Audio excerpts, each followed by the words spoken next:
ሰላም ጤና ይስጥልኝ ወንድሜ። እንዴት ነሽ? ሰላም እንደምን አለሽ? አለን እግዚአብሔር ይመስገን። እንዴት ነህ? አለን። እንግዲህ አዲስ ከወጣው የአሜሪካን ሀገር የጉዞ እገዳ ጋር በተያያዘ ብዙዎች በድንጋጤ ውስጥ ይገኛሉ። ከዚህም ጉዳይም ጋር በተያያዘ ነው እንግዲህ አንዳንድ ለመጠየቅ ዛሬ የተደዋወል ነው። እሺ እህቴ ከልብ አመሰግናለሁ። እኛም በቻናላችን አንድ ቪዲዮ አስቀድመን ለቀን ነበረ። ይሄ የአሜሪካን ሀገር የጉዞ እገዳን በተመለከተ በዛ ጉዳይ የተነሳ ዲቪ የደረሳቸው ሰዎች፣ በጋብቻ የሚሄዱ ሰዎች፣ የተለያየ ቤተሰብ ጋር የሚሄዱ ሰዎች ሁሉም በሚባል ሁኔታ ፕሮሰስ የጀመሩትም ያልጀመሩትም በድንጋጤ ሆነው ዝርዝር መረጃም እየጠየቁ ነበረ። እኛም ኮመንት ሲደርሰን ነበር። እንዲያው ከዚህ ጉዳይ ጋር ተያይዞ አንቺም ያው የተሰበሰቡትን ጥያቄዎች ለመጠየቅ በራሴው ቻናል ላይ እነዚህ መረጃዎች በመጠየቅሽ ከልብ አመሰግናለሁ። ምንም አይደል ወንድማችን። እሺ እንግዲህ ሀገራችንን ኢትዮጵያን ጨምሮ እንዳልከው በተለይ በ75 የዓለም ሀገራት ላይ የሚገኙ ስደተኞች ያው በቋሚነት ወደ አሜሪካን ሀገር እንዳይገቡ ታግደዋል።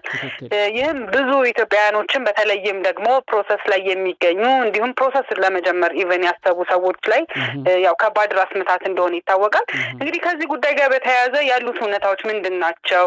እንዲሁም ደግሞ እስቲ ይህ አዲሱ የጉዞ እገዳን አልፎ ወደ አሜሪካ ለመሄድ ሌሎች እንግዲህ ተስፋ አማራጭ መንገዶች ይኖራሉ ወይ ተብሎ ይታሰባሉ? እስቲችንም ብትመልሳት። አዎ እንግዲህ ያው ትክክል ነው ያነሳሽው ሐሳብ። ይሄ የጉዞ እገዳ ትናንትና ነው ሰበር ዜና በተባለ ሁኔታ የተሰማው። ብዙዎችን ያስደነገጠው ኢትዮጵያን ጭምር ብቻ ሳይሆን የተለያዩ ዓለም ሀገራት የሚገኙ ሰዎች 75 ሀገራት ውስጥ ያሉ ሰዎች ናቸው በጣም በዚህ ሁኔታ የተደናገጡት ማለት ነው። ቅድም አንቺም እንዳልሽው ፕሮሰስም የጀመሩ ፕሮሰስ ለመጀመርም የሚያስቡ ሰዎችን ነው ያስደነገጠው። ይህ የጉዞ እገዳ እንግዲህ ጥር 21 2026 በፈረንጆች እንግዲህ አቆጣጠር ተግባራዊ ይደረጋል ተብሎም እየተጠበቀ ነው የሚገኘው። ይሄ ጉዳይ ግን ገዳው ይሄ ህጉ ግን እንዳይጸድቅ ደግሞ የተለያዩ ክርክሮችም እንዳሉ ነው የተሰማው። አጠቃላዩ ግን ተግባራዊ የሚሆንበት ነገር ነው ሰፋ ያለው ሐሳብ መረጃዎቹም አሁን ላይ የሚታወቁት። ታዲያ በሌላ በኩል ግን እነዚህን የጉዞ እገዳዎች ምንድነው የሚያካትቱት፣ ምንድነው የማያካትቱት፣ በየትኛው በኩልስ ፕሮሰስ አድርጎ ይኬዳል የሚባለው ዋነኛ ጥያቄ ነው። ታዲያ አሁን ላይ በጣም የከለከሉት አሜሪካን ሀገር ለቋሚ ለሚሄዱ ሰዎች ነው። ቋሚ የምንላቸው በጋብቻ ሁኔታ ሄደው አሜሪካን ሀገር ለመኖር ለሚያስቡ ቤተሰብ ልጆቻቸው ጋር እናት አባቶቻቸው ጋር አጠቃላይ በቋሚነት ደረጃ ዲቪም በዚህ ሁኔታ ይጠቃለላል። በዲቪም እንግዲህ ቀጥታ ለመሄድ የሚያስቡ ሰዎች ዲቪ ያው እዛው ሀገር ሆነው ነው ብዙዎች የሚኖሩት ዲቪ ከደረሳቸው። በአጠቃላዩ እነዚህ ጉዳዮች ቋሚ የኑሮ ሁኔታ ስለሚባሉ እነዚህን ያጠቃለለ ቋሚ የኢሚግራንት ወይም የስደተኞች ቪዛ የሚጠይቅ ሰው ነው ሙሉ ለሙሉ የሚከለከለው ማለት ነው። በሌላ በኩል ግን የማይከለከሉ አሁን ድረስ ክፍት የሆኑ ሰዎች አፕላይ ወይም ጠይቀው ሊገቡባቸው የሚችሉ እድሎች አሉ። ከነዚህም ሶስት አበይቶቹን በዝርዝር ልንገርሽ። በትምህርት ቪዛ ለትምህርት ለመማር ለሚፈልጉ ሰዎች በመጀመሪያ ደረጃ፣ በመቀጠል ለጉብኝት ለመሄድ የሚፈልጉ የጉብኝት ወይም ቪዚተር ቪዛ የምንለውን የሚጠይቁ ሰዎች፣ በሶስተኛ ደግሞ ለንግድ ስራ የሚሄዱ ሰዎች።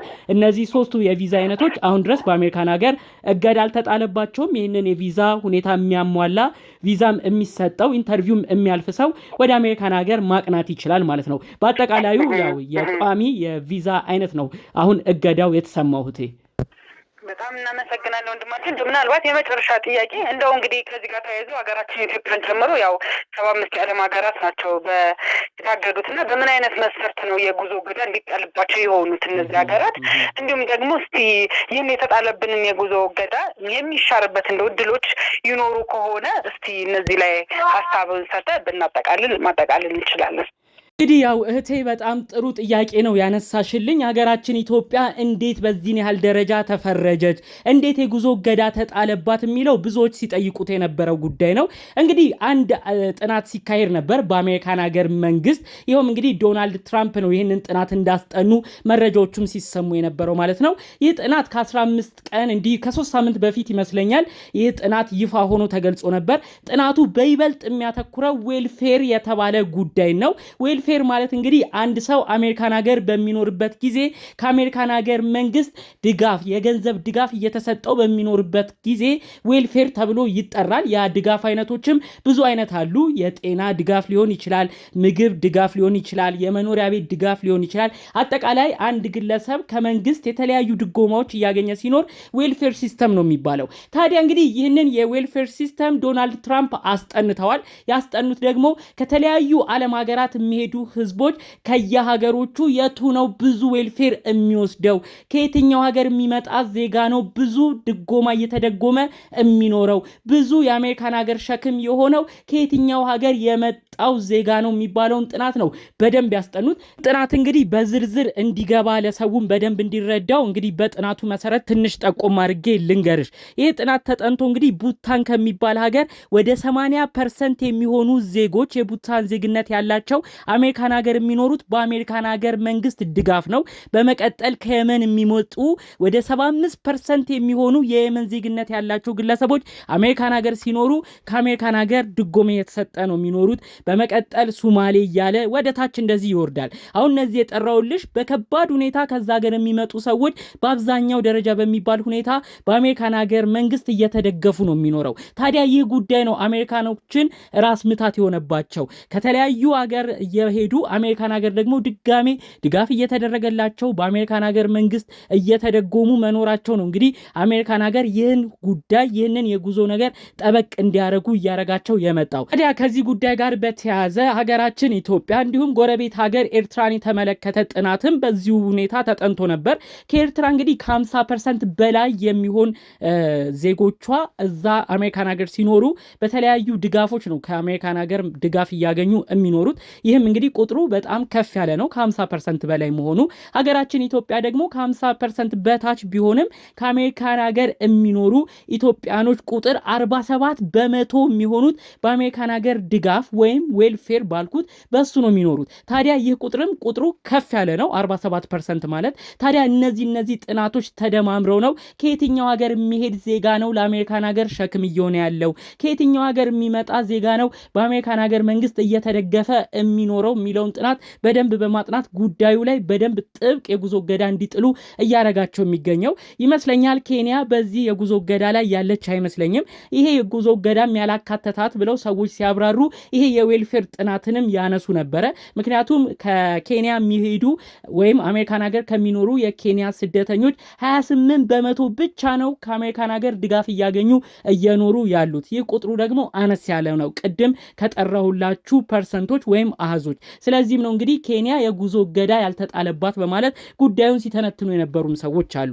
በአጠቃላዩ እንግዲህ ይህ የሚያሳየው አሜሪካን ሀገር ያላት የጉዞ እገዳዎች ከእንደነዚህ አይነት ፖሊሲዎች በመነሳት በተለይ ደግሞ የአሜሪካን ሀገር መንግስት መጀመሪያ ለአሜሪካን ሀገር ቋሚ ነዋሪ ከመስራትም አንጻር የሚታዩ ጉዳዮች እንደሆኑ ነው እየተሰሙ የሚገኘው። በሌላ በኩል የአሜሪካን ሀገርን ሀብት፣ የተለያዩ ንብረቶች፣ የተለያዩ ገንዘቦችም ወደ ሌላ ሀገር ስደተኞች ባላግባብ መጥተው በአሜሪካን ሀገር ሸክም ይሆናሉም ተብሎ የሚታሰቡ ዜጎች ላይ ሀብቶች እየፈሰሱ ነው የሚለውም ጥናት ነው እንግዲህ እንደነዚህ አይነት ጉዞ እገዳዎችን እንዲጣል ያረጋቸው ማለት ነው። እንግዲህ በቀጣይ የሀገራችን እድል ምን ይሆናል ተብሎም ስለሚነሳው ጉዳይ ምናልባት ይህ የዌልፌር ስታተስ የሚሻሻሉ ከሆኑ እዛ ሀገር የሚኖሩ የተለያዩ ኢትዮጵያኖች እንደዚህ አይነት እርዳታ በተለይ ደግሞ ከአሜሪካን ሀገር መንግስት እያገኙ የሚኖሩትን ድጎማ ቀነስ እያለ ከመጣ ስታቲስቲክስ ሪፖርቱም ፐርሰንቱም ዝቅ እያለ ከመጣ እዚህም የጉዞ እገዳዎችም ይሻሻላሉ ተብሎ ነው እንግዲህ መረጃዎቹም አብሮ እየተሰማ የመጣው ማለት ነው።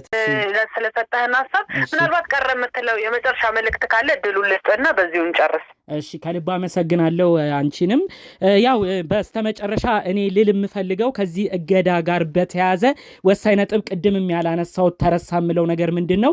ይህ የጉዞ እገዳ የዌልፌር ሲስተሙን ብዙዎችን እያስደነገጠ ነበር። ይሄም ስታቲስቲክስ ነው እገዳ እንዲጣል ያደረገውን ብዬ ብዙ ነገር ቅድምም ብዬሻለሁ። እንግዲህ የአሜሪካን ሀገር መንግስትም አስቀድሞ የጀመረው የተለያዩ ነገሮች ነበሩ። በተለይ እዚህ የተለያዩ ኢንተርቪው የሚያደርጉ ሰዎች እንግዲህ የጉዞ ፕሮሰስ ላለባቸው የሚያስፈልጋቸው ሰዎች ኢንተርቪው በሚያደርጉበት ወቅት ላይ በደንብ ሰዎችን የጤና ሁኔታቸውን፣ ቋንቋ መቻል አለመቻላቸውን፣ ብዙ ነገራቸውን እየፈተሹ እየመረመሩ ነው እንግዲህ ቪዛ እየሰጡ የሚገኘው። ይህም የሆነበት ምክንያት ምንድነው? አንድ ሰው ቋንቋ በደንብ ሳይችል ቀርቶ አሜሪካን ሀገር ሄዶ ጥገኛ ሆኖ ከመንግስት እርዳታ እንዳይደረግለት እንዲሁም ያው የጤና እክልም ካለበት ቅድም እንዳልኩሽ የጤና ዌልፌር ድጋፍ እንዳያገኝ አሜሪካን ሀገር ሄዶ እዛ ድጋሜ ያው ሌላ ድጋፎች እያገኘ ለአሜሪካን ሀገርም ሸክም እንዳይሆንም ጭምር በደንብ ጠንቅቀው እዚህ የቪዛ ኦፊሰሮች እነዚህን ጉዳዮች በደንብ እንዲጠይቁ ኢንተርቪው እንዲያደርጉም ጭምር ነው ቀደም ብሎ መስፈርትም ተልኮ ይሄ ጉዳይ ሲሰራበት የቆየው። ስለዚህ አሁንም ይሄ ገዳዎች እንግዲህ ተግባራዊ እስከሚሆኑ ድረስ ለተለያዩ ጉዳይ ገብተው ቪዛ የሚጠይቁ ሰዎች በደንብ ራሳቸውን ችለው አሜሪካን ሀገር መኖር እንደሚችሉ በደንብ ማስመስከር ያለባቸው ሰዓትም ይመስለኛል። ከዛ ውጭ ግን የሆነ እክል ኖሮባቸው አሜሪካን ሀገርም በአሜሪካን ሀገር መንግስት እኖራለሁ ብሎም የሚያስቡ ሰዎች ከወዲሁ ይህን ጉዳይ እንዲያስቡበትና ቪዛቸው ሁኔታም ያለመሳካት ነገሩ እንደሚበልጥም ጭምር በደንብ ሊታሰብበት እንደሚገባ ነው ያሉት መረጃዎች የሚያሳዩት። በቀጣይ አዳዲስ ጉዳዮች ሊኖሩ ይችላሉ። አሁን ይሄ እንደዚህ ነው ብሎ መደምደም የሚቻልበት ጊዜ አይደለም። እነዛ አዳዲስ ፖሊሲዎች ሲመጡም አብረን የምንመለከታቸው ይሆናል ማለት ነው። እንግዲህ ጠቅለል ባለመልኩ ግን ህዝቡ ከመደናገጥ ወጥቶ የተለያዩ ኢሚግሬሽን ላይ የሚሰሩ የህግ አማካሪዎችን በማማከር ጉዳዩን በደንብ በማየትም አዳዲስ ነገሮቹንም በደንብ በመስማት እንግዲህ የሚያስባቸውን ነገሮች በዛው እንዲሄድ ነው በዚሁ ሀሳብ አስተያየቴን ማስተላለፍ ፈልገው። አንቺም እነዚህን ጉዳዮች መረጃዎች ስለጠየቅሽኝ የእውነት ከልብ አመሰግናለሁ። ሰላሙን ሁሉ እመኝልሻለሁ። ሰላም